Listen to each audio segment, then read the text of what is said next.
दोस्तों नमस्कार, ये है मार्गदर्शन पाठ सिविल सर्विसेज। मैं अनुराग चौधरी।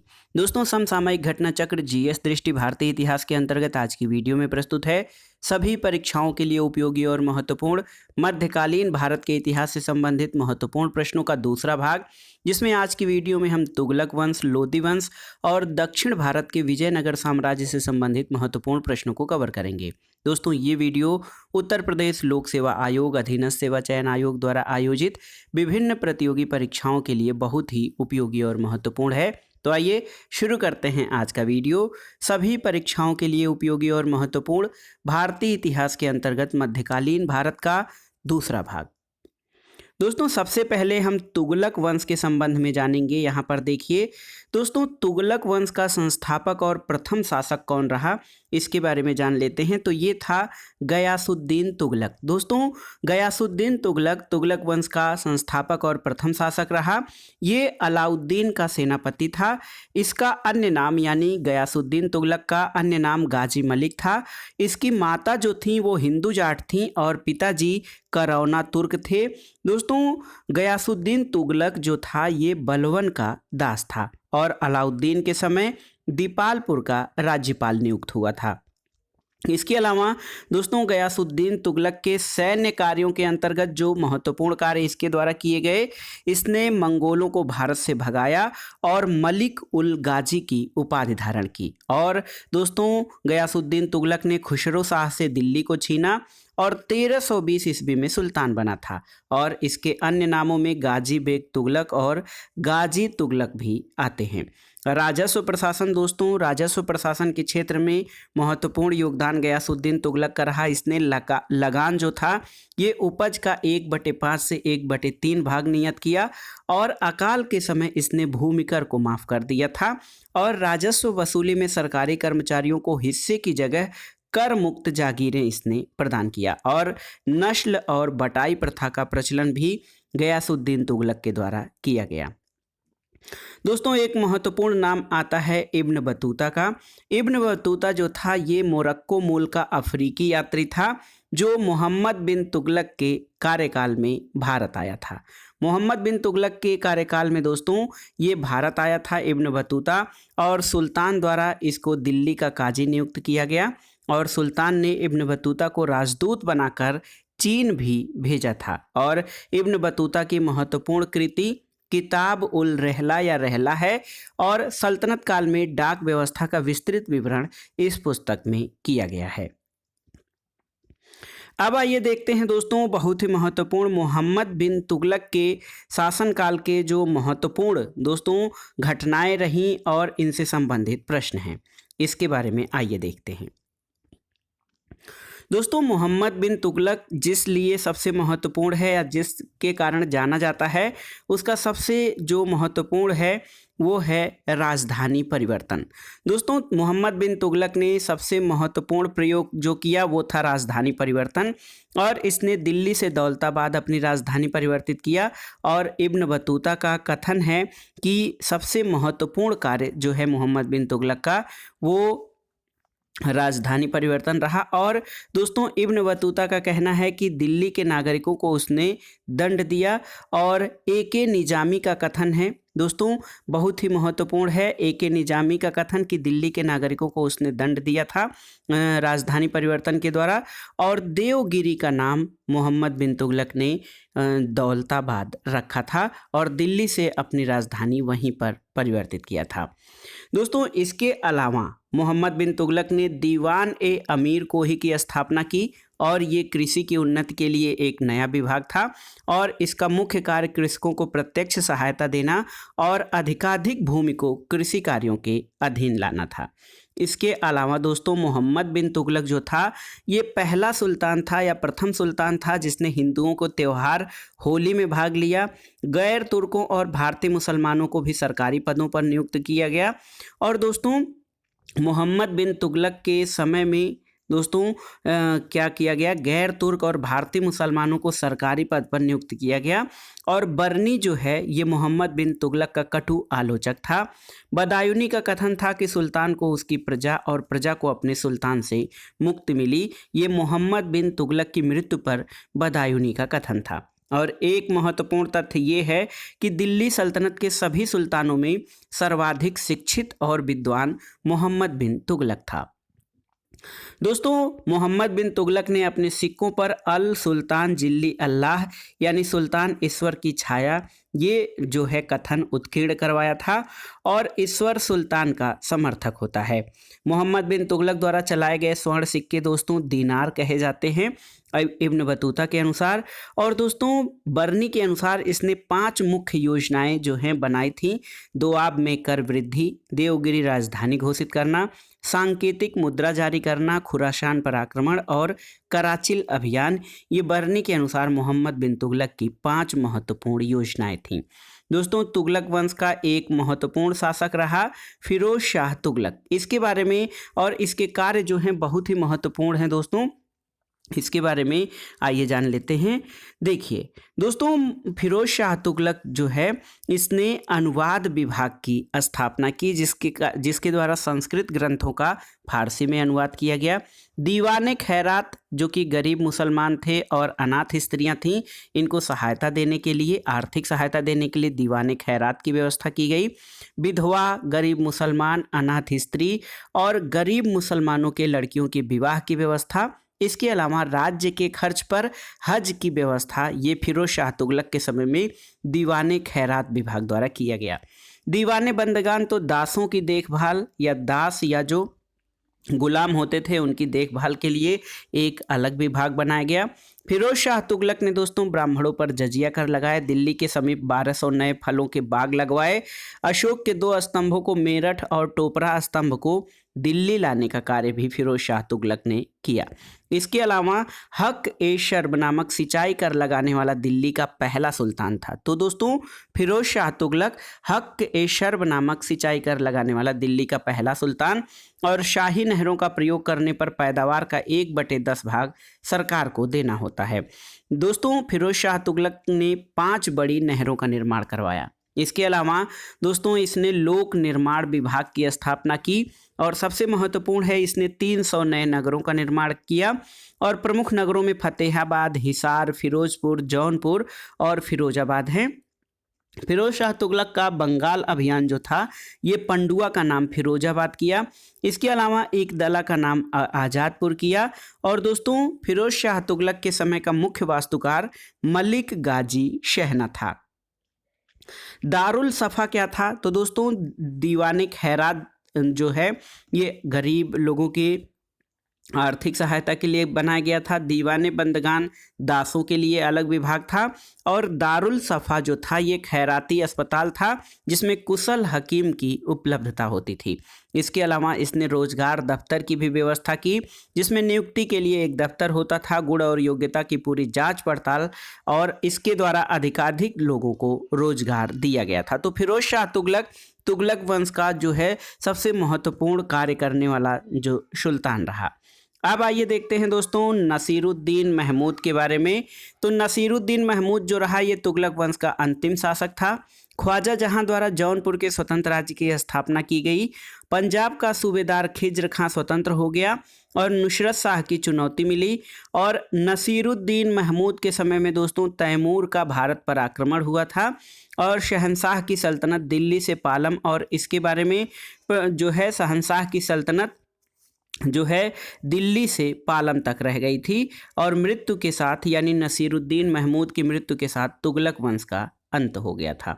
यहाँ पर देखिए दोस्तों 1398 का जो वर्ष रहा ये तैमूर के आक्रमण के परिणाम स्वरूप दिल्ली सल्तनत और तुगलक वंश दोनों ही नष्ट हो गए।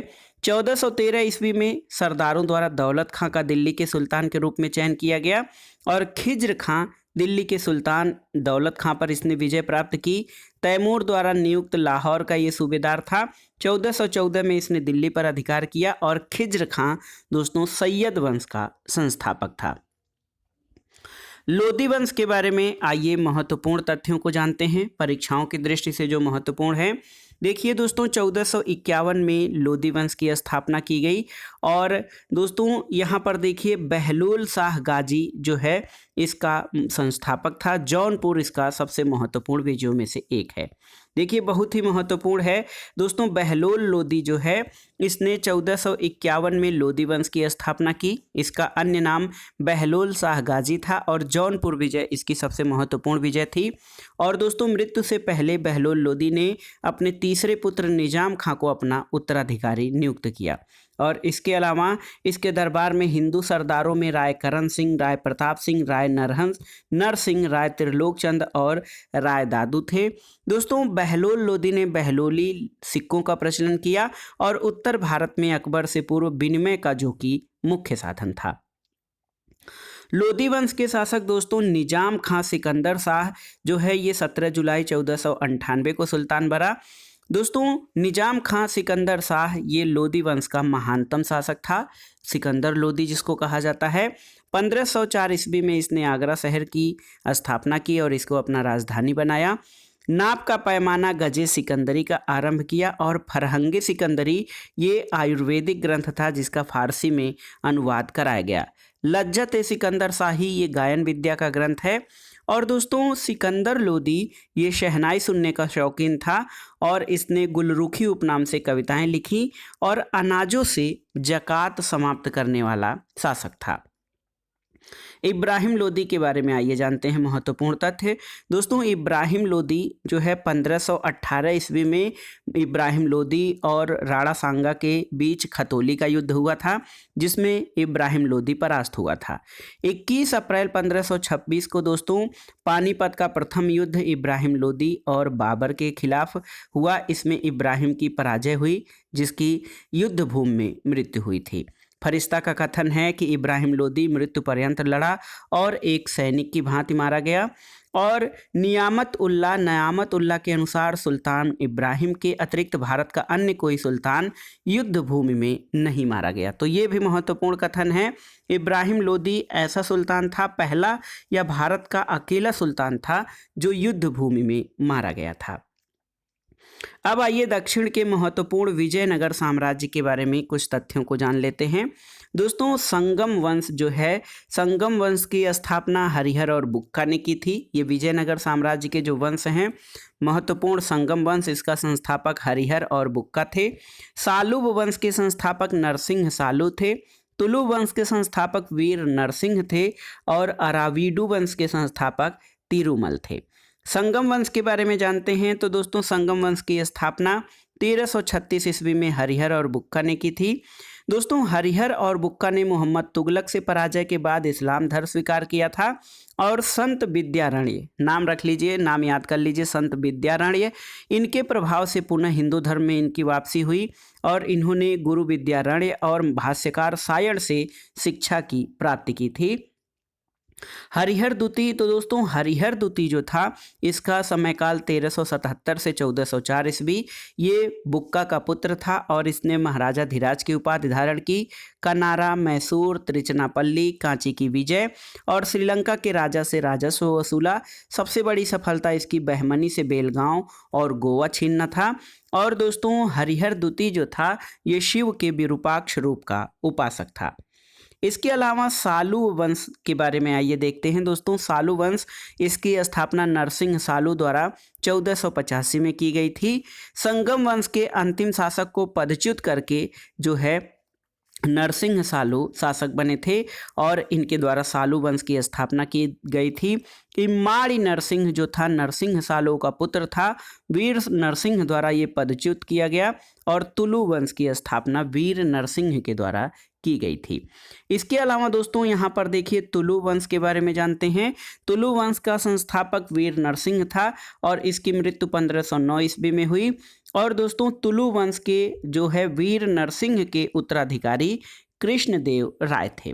तो कृष्णदेव राय दोस्तों ये विजयनगर साम्राज्य से संबंधित तुलु वंश के शासक थे। कृष्णदेव राय का शासनकाल 1509 से 1529 रहा। इनके समय काल में कुली कुतुब शाह परास्त हुआ था, गोलकुंडा का युद्ध हुआ था। और दोस्तों कृष्णदेव राय का जो शासनकाल था ये साहित्य का क्लासिकल युग माना जाता है और कृष्णदेव राय के शासनकाल को तेलुगु शासन का स्वर्णकाल कहा जाता है। तेलुगु के 8 महान विद्वानों और कवियों की अष्टदिग्गज को संरक्षण कृष्णदेव राय ने दिया था। आइए देखते हैं दोस्तों कृष्णदेव राय का जो महत्वपूर्ण घटनाक्रम रहा या इनकी जो विशेषताएं और इनकी उपलब्धियां रहीं। दोस्तों कृष्णदेव राय का शासनकाल क्लासिकी युग यानी साहित्य का क्लासिकी युग कहा जाता है। कृष्णदेव राय स्वयं में उत्कृष्ट कवि और लेखक थे। इन्होंने अमुक्त माल्यद की रचना की थी और नागलपुर नगर की स्थापना की। मंदिर निर्माण में कृष्णदेव राय द्वारा विट्ठल स्वामी मंदिर और हजारा मंदिरों का निर्माण कराया गया। कृष्णदेव राय के समय में जो विदेशी यात्री डोमिंगो पायस आया था और इन्होंने कुली कुतुब शाह से युद्ध किया जो कि गोलकुंडा का शासक था और उसको परास्त किया। कृष्णदेव राय ने आंध्र भोज और आंध्र पितामह की उपाधियां धारण की और 8 विद्वानों के जो संरक्षक रहे ये जिनको अष्टदिग्गज कहा जाता था।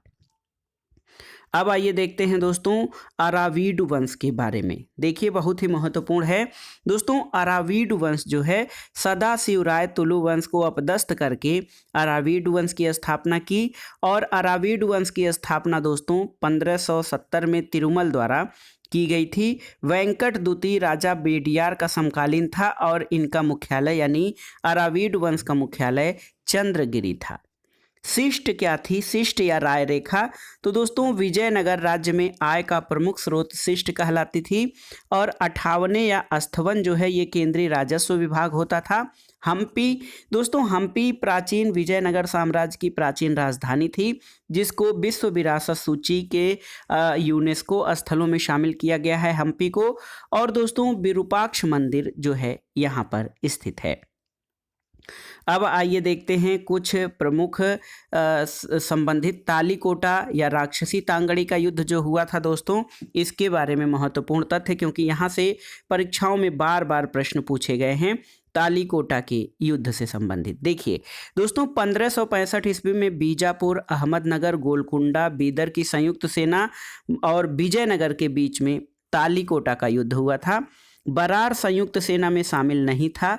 फरिश्ता द्वारा बताया गया है कि युद्ध जो है दोस्तों युद्ध ये कहाँ पर तालीकोटा में लड़ा गया था। देखिए बहुत ही महत्वपूर्ण है ये तालीकोटा में ये युद्ध लड़ा गया था और वास्तविक क्षेत्र जो था इसका ये राक्षसी और तंगड़ी ग्रामों के मध्य था इसलिए इसे राक्षसी तांगड़ी का युद्ध भी कहा जाता है। तो तालीकोटा का युद्ध 1565 में हुआ था और इसे राक्षसी तांगड़ी युद्ध भी कहा जाता है। और उस समय तालीकोटा के युद्ध के समय तत्कालीन विजयनगर का शासक सदाशिव राय थे और वास्तविक शक्ति मंत्री राम राय के हाथों में थी। और दोस्तों इस युद्ध में हुसैन निजाम शाह ने स्वयं राम राय का वध किया था। तो दोस्तों ये था तालीकोटा युद्ध के बारे में महत्वपूर्ण कथन। तो ये था आज का वीडियो दोस्तों।